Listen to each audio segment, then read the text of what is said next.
السلام علیکم ورحمۃ اللہ وبرکاتہ۔ یہ بھائی فوریکس ٹریڈنگ کے بارے میں پوچھ رہے ہیں کہ اس کا شرعی حکم کیا ہے۔ پہلے بھائی اس کا شرعی حکم بتانے سے پہلے اس کی میں کوئی شکل و صورت آپ کو سمجھا دوں۔ اصل میں فوریکس ٹریڈنگ یہ ہوتا ہے کہ ایک ملک کی کرنسی کو آپ دوسرے ملک کی کرنسی کے بدلے میں جب آن لائن خرید و فروخت کرتے ہیں تو اس کو فوریکس ٹریڈنگ کہہ دیا جاتا ہے، اور اس کا طریقہ کار تقریباً اسٹاک ایکسچینج کی طرح کا ہوتا ہے۔ اس میں اکاؤنٹ ہوتے ہیں جس کے ٹرمینل کو آپ بذات خود بھی مینیج کر سکتے ہیں اور بروکرز کے ذریعے بھی اس کو مینیج کیا جا سکتا ہے۔ تو اس کی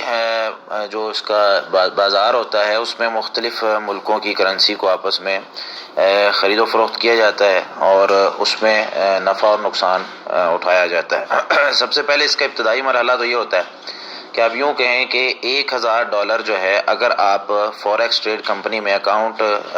کھلواتے ہیں $1000 سے، تو وہ کمپنی آپ کو $1,00,000 کے برابر جو ہے کسی بھی ملک کی کرنسی خرید کر بیچنے کی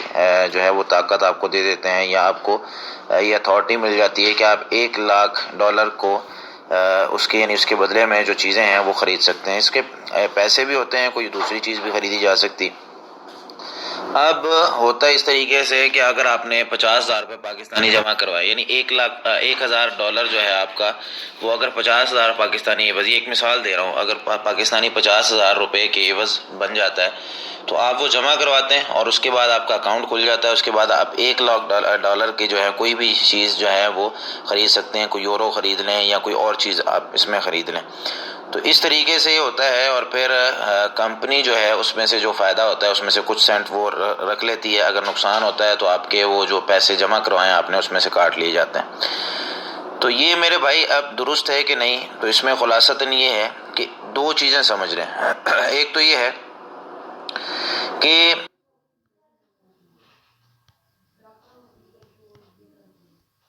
یہ ہے کہ نبی مکرم صلی اللہ علیہ وسلم نے جو ہمیں خرید و فروخت کی یعنی تجارت کے جو احکامات بتائے ہیں، اس میں پیسہ جب لگتا ہے کسی چیز میں، جب پیسہ آتا ہے، اصل چیز آتی ہے، سونا چاندی ہو یا اسی طریقے سے گندم ہے، جو ہے، کھجوریں ہیں، نمک ہے، یہ 6 چیزیں جو اصلی اسلام نے بتائی، یعنی جس کو ربوی چیزیں بھی کہا جاتا ہے، ان کی خرید و فروخت جب آپس میں کرتے ہیں تو وہ اس طریقے سے ہوتی ہے کہ اگر آپ پیسے کے بدلے پیسہ لیتے ہیں، وہ ایک ملک کا ہے، آپ پاکستانی روپے ہیں، آپ کے پاس $100 ہیں، آپ $100 کے بدلے $100 خریدنا چاہتے ہیں، مثال کے طور پر آپ کے پاس سکے ہیں اور آپ اس کو کہتے ہیں جی مجھے بدہ ایک نوٹ دے دیں $100 کا، تو پھر تو اس میں بالکل برابری وہ ضروری ہے۔ نبی مکرم صلی اللہ علیہ وسلم نے فرمایا الذهب والذهب والفضة بالفضة، کہ سونا سونے کے بدلے اور چاندی چاندی کے بدلے۔ اس کے بارے میں جو شرط ہے وہ ہے مثلاً بمثل سواء بسواء یداً بیدن، مجلس بھی ایک ہو اور برابر برابر ہو، اس میں کسی قسم کا کوئی فرق نہ ہو۔ لیکن جب آپ دوسرے ملک کی کسی کرنسی کے ساتھ اس کی خرید و فروخت کرتے ہیں، جیسے کہ پاکستانی روپے کو آپ ڈالر میں کنورٹ کرواتے ہیں، یا اسی طریقے سے آپ کسی دوسرے ملک کی کرنسی کو یا اپنے ملک کی کرنسی کو کسی دوسرے ملک کی کرنسی سے آپ جو ہے وہ کنورٹ کروا رہے ہیں، تو اس میں پھر ایک شرط باقی رہ جاتی ہے، جہاں آپ صلی اللہ علیہ وسلم نے فرمایا فَإِذَا اخْتَلَفَتْ هَٰذِهِ الْأَصْنَافُ فَبِيعُوا كَيْفَ شِئْتُمْ إِذَا كَانَ يَدًا بِيَدٍ۔ جب اصناف مختلف ہو جائیں، یعنی روپیہ جو ہے وہ ڈالر کے بدلے ہے یا یورو کے بدلے ہے، تو پھر اس میں آپ کا مجلس کا ایک ہونا بہت ضروری ہے، آپ کی مجلس ایک ہونی چاہیے، یعنی یدن بھی یدن کا مطلب ہے ہاتھوں ہاتھ، ادھر سے لیں اور ادھر سے دیں۔ ایک تو اس میں اس چیز کی جو ہے وہ کمی ہے۔ دوسری چیز میں یہ ہے کہ اس میں اکثر جو چیزیں بیچی جاتی ہیں وہ خیالی ہوتی ہیں، کاغذی کارروائی ہوتی ہے، یعنی وہ جو کمپنی ہے وہ پیسے دے رہی ہے، جو خرید و فروخت ہو رہی ہے وہ ادھر سے لیا، اس کو آگے بیچ دیا، اس کو جو ہے اپنے قبضے میں لینا یا اس کا جو ہے وہ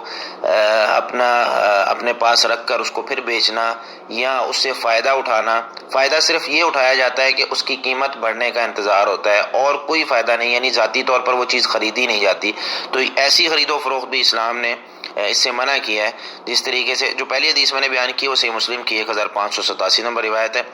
دوسری جو حدیث ہے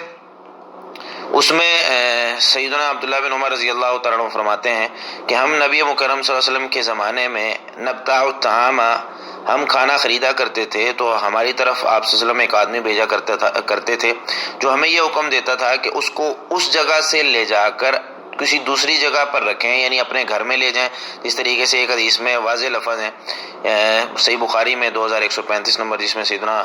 عبداللہ بن عباس رضی اللہ تعالیٰ عنہ فرماتے ہیں کہ اما الذی نہی عنہ النبی صلی اللہ علیہ وسلم فهو الطعام ان یباع حتى یقبض، کہ وہ کھانا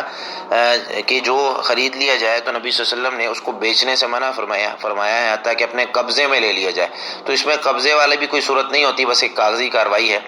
دوسرا، جو کمپنی آپ کو اضافی پیسے دیتی ہے اور پھر اس اضافی پیسے میں سے وہ پیسے کاٹتی ہے اور آپ کے اصل پیسے باقی بھی رہتے ہیں،